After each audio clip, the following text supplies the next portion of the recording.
Na Itália, Lula comentou a manutenção da taxa Selic, a taxa básica de juros. Para ele, não existe explicação para manter a Selic em 13,75% ao ano. Olha, deixa eu te dizer, não se trata do governo ficar brigando com o Banco Central. Quem está brigando com o Banco Central hoje é a sociedade brasileira. Agora, o presidente não pode fazer nada porque ele não foi indicado pelo presidente, ele foi indicado pelo Congresso Nacional, pelo Senado. Então, o Senado é que tem responsabilidade de cobra dele. Eu acho que esse cidadão joga contra a economia brasileira. Ele não tem explicação. Não existe explicação aceitável porque a taxa de juros está 13,75. Não existe. Em Paris, o ministro da Fazenda, Fernando Haddad, também comentou a decisão do Comitê de Política Monetária. Para ele, há um descompasso entre o que acontece na economia real e as decisões do Banco Central. Olha, comunicado como de hábito, né? O quarto comunicado muito ruim, né? Todos foram ruins, e às vezes ele corrige na ata, mas não alivia a situação, porque eu penso que o descompasso entre o que está acontecendo com o Brasil, com o dólar, com a curva de juros, com a atividade econômica, é claro sinal de que nós podíamos sinalizar um corte da taxa Selic e nós estamos contratando o problema com essa taxa de juros futuro. É isso que essa decisão significa. Ela está contratando o problema. Ela está contratando inflação futura ou aumento da carga tributária futura. É isso que está sendo contratado. Decisão do BC desagradou o governo e o setor privado.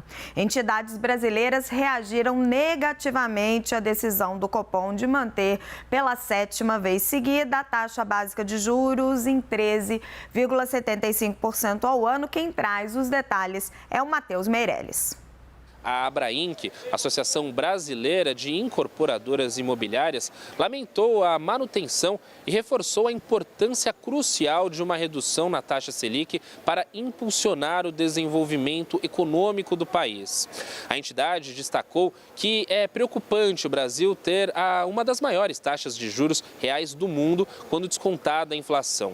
Já a Firjan, a Federação das Indústrias do Estado do Rio de Janeiro, argumentou que o recente alívio nos preços e a contínua redução das expectativas inflacionárias para 2023 e 2024 indicam que havia espaço para um recuo na taxa Selic já na reunião desta quarta-feira. Uma das notas mais duras foi da Confederação Nacional das Indústrias, que afirmou que os juros estão acima do necessário para combater a inflação e que impõe riscos à economia. Segundo a CNI, a Selic em nível elevado foi um dos principais fatores da desaceleração da atividade econômica no fim de 2022 e tem comprometido significativamente a indústria neste ano. A Confederação apontou que a decisão do Comitê de Política Monetária do Banco Central de manter a Selic em 13,75% ao ano foi equivocada e que isso gera aperto ainda maior na política monetária.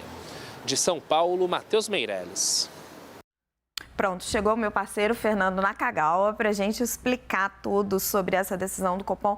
Naka, ontem à noite, fontes do governo com quem eu conversava já me diziam é uma sabotagem isso que o Banco Central fez, estamos jogando a toalha, não dá mais para fazer o meio de campo, o pessoal da Fazenda já estava muito incomodado, então não é surpresa essa reação do Lula, a própria reação do Haddad, eles dizendo que tem esse descompasso, né, da visão deles entre o que acontece na economia real e as decisões do Banco Central. Agora, será que o Banco Central realmente ele fechou a porta para qualquer queda de juros?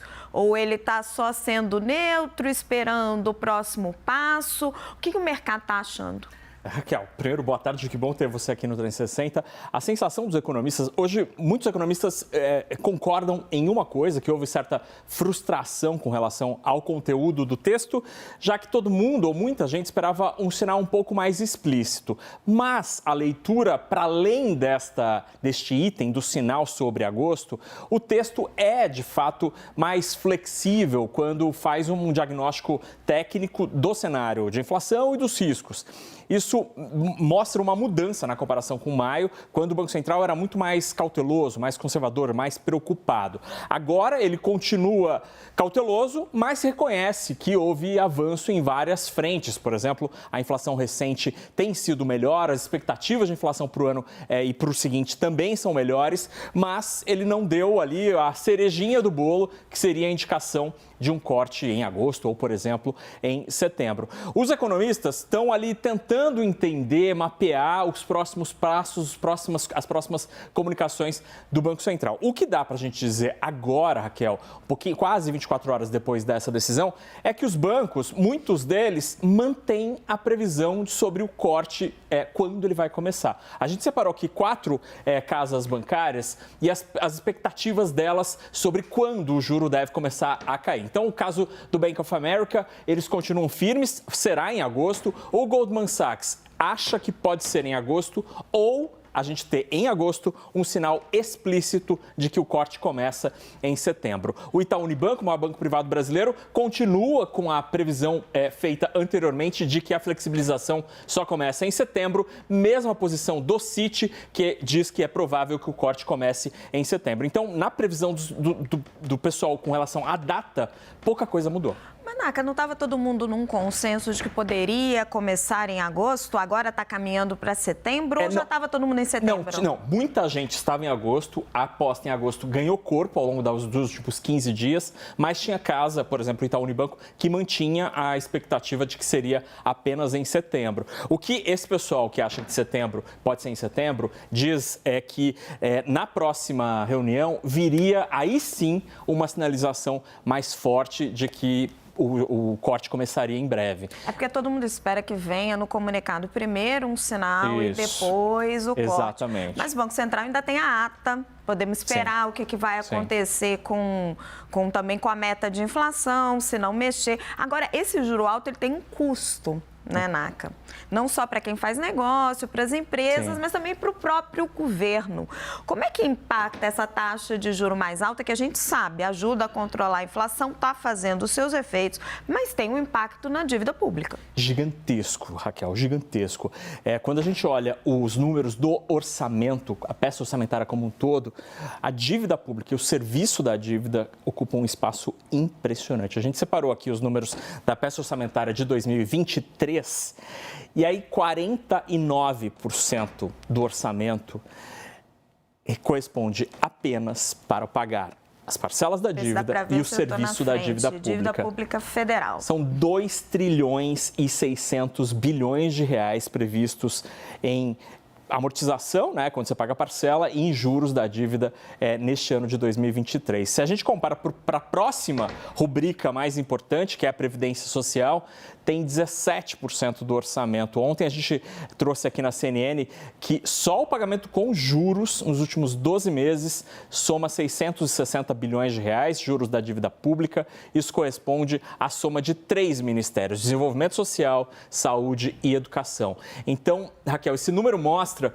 de maneira muito clara que o juro elevado, a permanência do juro no atual patamar, também acaba sendo um peso para o orçamento público, já que o governo precisa destinar mais dinheiro para pagar a dívida pública, dinheiro esse que poderia estar indo para outras áreas, muitas delas que precisam de dinheiro urgentemente. É aquela dificuldade, né, Naca? A inflação tira recursos, principalmente do mais pobre, mas o juro alto também tem um custo. É difícil encontrar o peso nessa balança. Fernando Nakagawa, muito obrigada. Daqui a pouquinho você volta.